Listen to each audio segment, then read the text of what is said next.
January the 31st, 2021, 20-year-old accounting student Hashim Hashi returned home to his Falstaff Avenue apartment after dinner. As he was about to enter the underground parking garage at 40 Falstaff Avenue, another vehicle would appear from behind, and a gunman would quickly sprint to Hashi's passenger side window and fire 14 shots, before sprinting back to the passenger seat of the getaway car as it sped off. After the murder, police would stress that Hashi had no gang ties, and his only crime was living in the building claimed by the 234 gang. But the murder allegedly followed only hours after Falstaff rapper 9 had posted a Shoppers Drug Mart bag on Instagram, an obvious taunt towards the death of Top5's brother Foolish. In February 2021, police would strike and arrest 2 people, including none other than Top5, charging him with accessory to murder. 2 Toronto men are facing charges after a man was shot and killed in a parking garage late last month.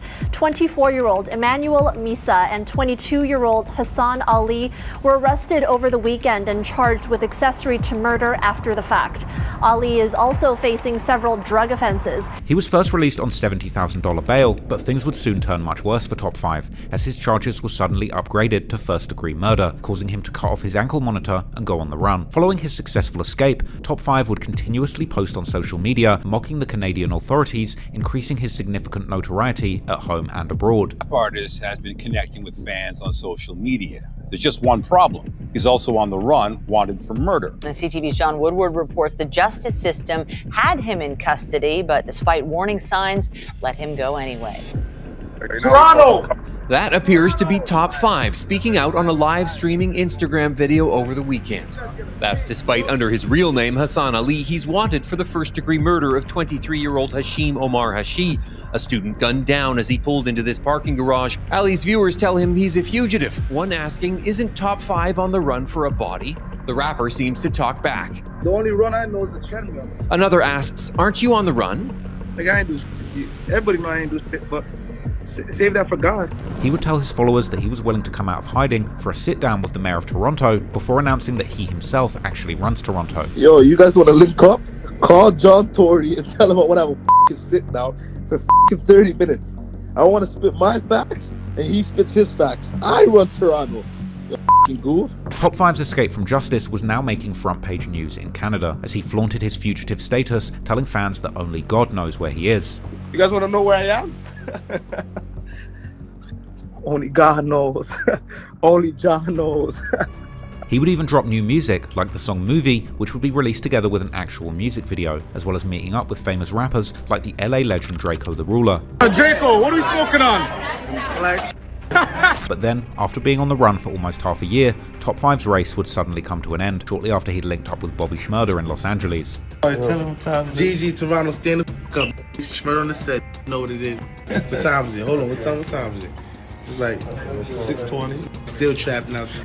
Yeah, in Cali, bad boy. Witnesses would film an army of police swarming the scene, and legal documents would later reveal that the Los Angeles Police Department had tracked Top5's fugitive spree through social media posts, placing him in the LA area where he was allegedly linked to another individual wanted in a separate murder investigation, this digital breadcrumb trail leading to his eventual capture. Unsealed extradition documents would also reveal Top5's alleged motives for the murder of Hashim Hashi. According to the documents, authorities identified Top5 as a high-ranking member of a violent Canadian street gang, the GGG, alleging that he had murdered Hashi because he had happened to live in the rival gang's turf and that he'd been mistaken for Top5's brother's killer, and that Top5 was not shy about speaking on his aims of getting revenge for his brother's death on social media, with one such post made only 3 days before the murder of Hashi. Meanwhile, his fate hinged on preliminary hearings to determine admissible evidence and prove the Crown's theory that on the night of the murder, a 3-man crew had spun the 40 Falstaff Avenue, with the shooter exiting from the front passenger seat while a driver navigated, and a 3rd man, allegedly Top5, sat in the back seat orchestrating the hit. The Crown acknowledged that there was no evidence that Top5 and the victim knew each other, but they still argued that this was a gangland execution and that Hashi died solely for living on rival turf. To prove this, the Crown presented 3 categories of evidence: rap videos and social media posts from Top5 to prove that he was a member of GGG, expert testimony from Toronto Police Sergeant Jason Hammond on gang dynamics to understand gang evidence and give context to events surrounding the murder, and an intercepted jailhouse phone call where Top5 discussed song lyrics lyrics that the Crown considered to be a coded confession. This was a strategy reminiscent of Young Thug's YSL RICO trial that also relied heavily on lyrics, social media posts, and music videos as some of the key evidence, with the Crown even mentioning DJ Academics' 3.5-hour-long interview with Top 5 as evidence. This interview included Top 5 speaking about the infamous GGG members like Flipper and Century, as well as mentioning being part of their gang and bragging about their firearms. To me, brother.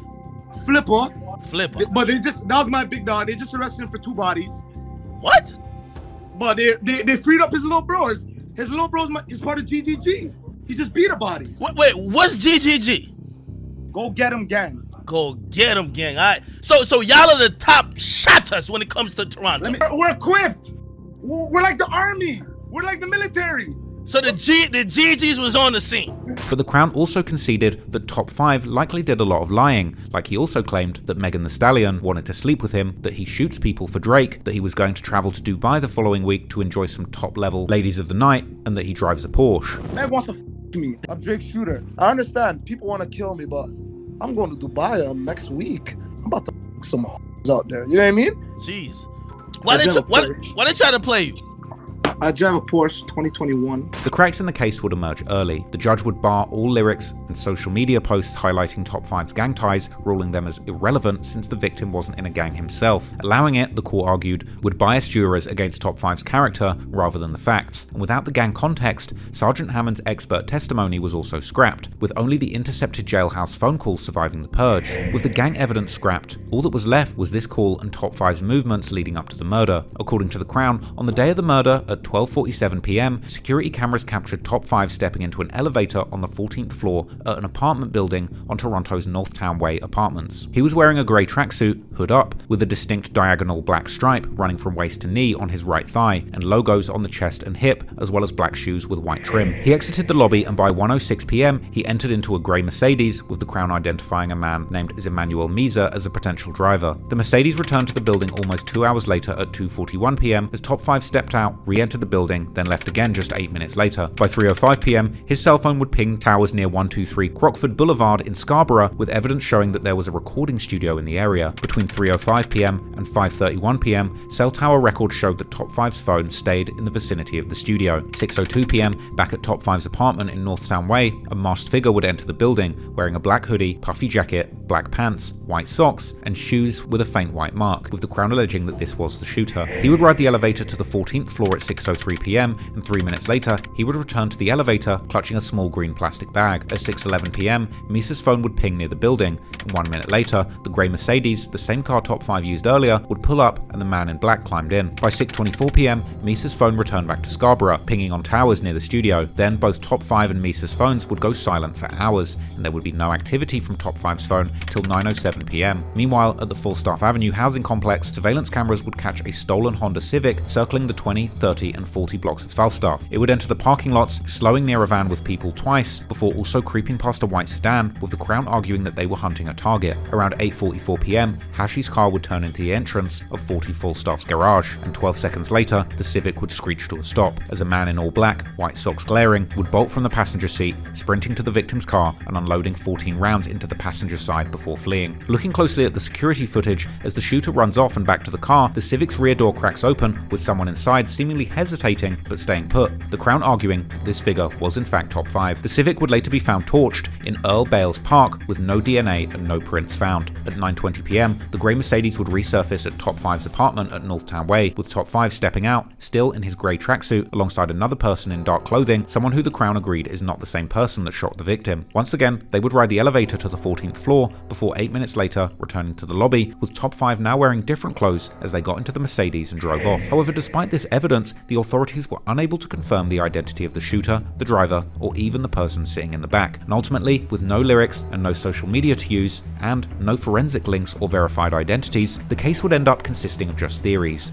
gaps, and a burning question. Was this a meticulously, perfectly planned and executed hit, or just a coincidence painted as guilt?